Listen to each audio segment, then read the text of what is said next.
So there's a predominant pastor talking about Target and the whole DEI thing going on, right? We're all aware of those things going on. There's a lot of companies that are getting rid of it. A lot of companies are sticking with it. And ultimately, at the end of the day, there was a call for everyone to boycott buying things from Target for 60, 90 days, whatever the date was. But the fact wasn't that. I agree with that.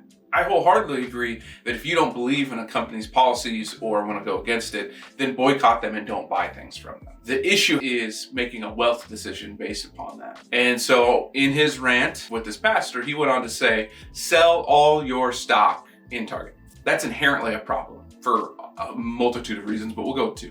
First being, if you sell your stock, what if you're selling it at a loss? What if you're gonna have taxes if it's a gain? What if that's not part of your entire wealth portfolio? Now you're uneven. Like all those questions go into play with someone just randomly saying, go sell that because of the DEI, for example. Again, two different topics. I'm not talking about the human rights piece of it with you not believing in the policy and not spending your dime on there. I'm saying if you are already invested in that stock, why would you go sell it? Because no one else is, and it's going to hurt your wealth. So let's start with that one. Two, anyone know how stocks work? Anybody? How do we affect change within a company? You need a seat at the table, correct? Well, how do you get a seat at the table? You get a seat at the table by owning their stock. And every stock is worth a voting membership of something. So wouldn't it make more sense that as a community, we get together and buy more of that stock so we can go to those board meetings and influence change from that perspective? Now, caveat to this whole big picture is one thing, is the fact that the shareholders for Target are already suing Target themselves for this DEI policy, but they wouldn't be able to do so if they sold their stock. So you have to be a shareholder in order to do so. So think through those big things. There's a lot going on in our world right now, and separating human rights from your wealth journey is going to be paramount.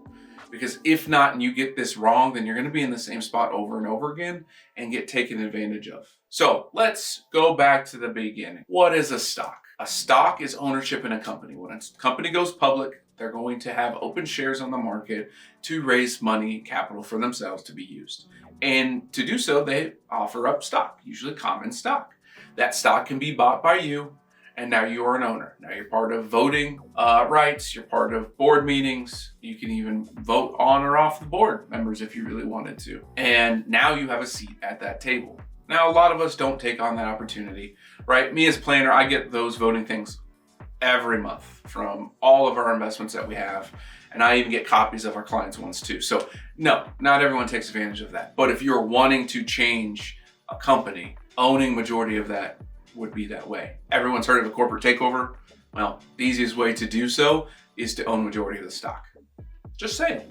Second piece, you need to know your financial situation.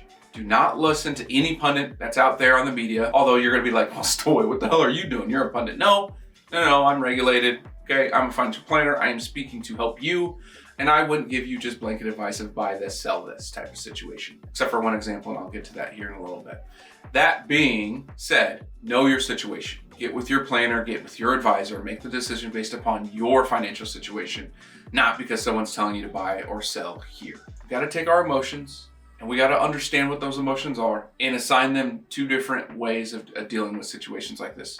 From a human rights perspective, where we spend our money and what we're invested in as well. So let me get to that example I said where I wouldn't give you advice of buying or selling something. And this one's been on my mind for a while, and I never put a video out about it, but it's going to be in this rant because it kind of just came to me, and so this is what we're going to do. Don't go buy the Trump coin, the Millennia coin, or any of these meme coins. And I'm going to tell you not to do that. And regulatory body probably won't be upset with me about this because those are pure speculation, purely driven on either a fear factor or some momentalist thing. In the stock world, we call those pump and dumps, okay? Pump and dump meaning, hey, I'm going to either create the stock or create this momentum. It's going to get pumped up.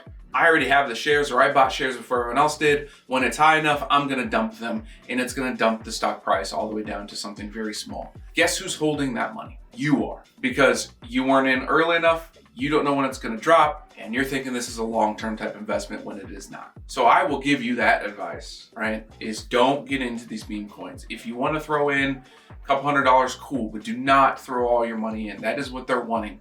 Because then that they can turn around, dump that, and now you're holding the bag, and you're not going to get the value out from that perspective. So let's get real today, folks. Let's truly get real with ourselves. Stop listening to everyone in the media. Understand your situation, what matters to you the most, and make the financial decision based upon that. While your emotions are taking over, I understand that. Look at me, I'm a black man, I get it. But our human rights decisions and our money decisions aren't always going to be aligned. And if they are, that's awesome. But if sometimes you need to make those different decisions, okay? So stick with me and let's keep getting real.